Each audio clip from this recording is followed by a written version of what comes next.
আল্লাহুল আযীম।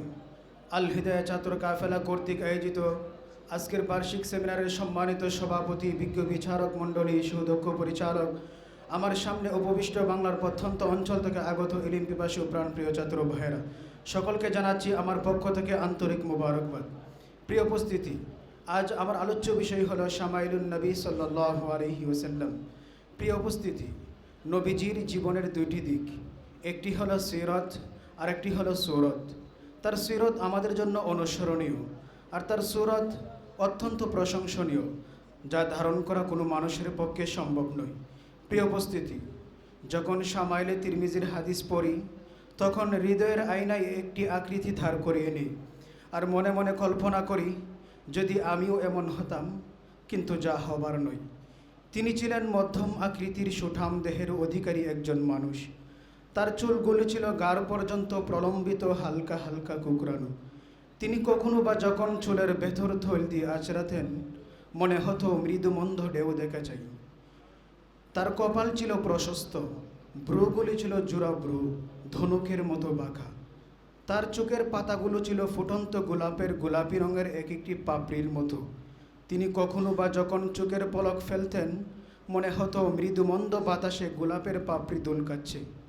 তার চোখের সাদা অংশ ছিল রক্তিমাভ সাদা, কালো অংশ ছিল কৃষ্ণ কালো।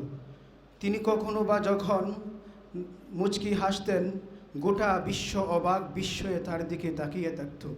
তার নাকটা ছিল খাড়া আকর্ষণীয়, নাকের ছিদ্রগুলো ছিল ছোট ছোট। তার নিচেই ছিল সরলম্বা চিকন গুফ, গুফের নিচেই ছিল সেই গোলাপি রঙের দুটি ঠোঁট। তার উচ্চতা ছিল মাঝারি, তার গায়ের রং ছিল উজ্জ্বল রক্তিমাভ গোলাপি। তিনি যখন কোনো রাস্তা দিয়ে হেঁটে যেতেন, সাহাবারা কয়েক মাস পরও সে রাস্তায় তার সুঘ্রাণ পেতেন।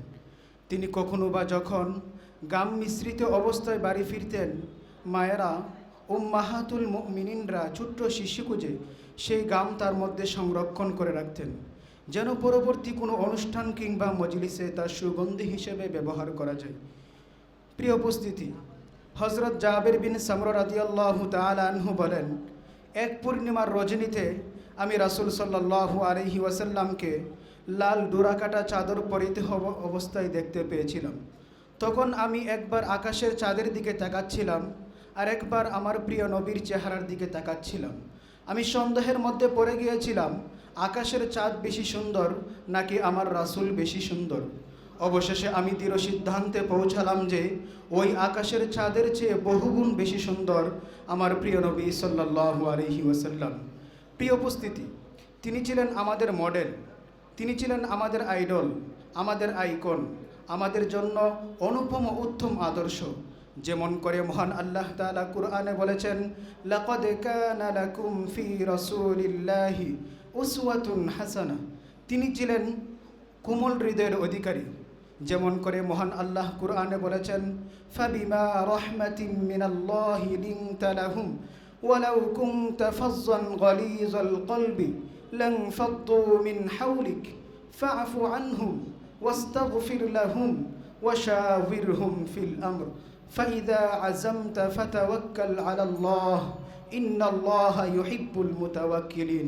পরিশেষে রব্বে কাবার দরবারে একটাই ফরিয়াদ, আল্লাহুম্মা ওয়াফফিকনা লিজিয়ারতি হাবিবিকা মুহাম্মাদিন সাল্লাল্লাহু আলাইহি ওয়াসাল্লাম।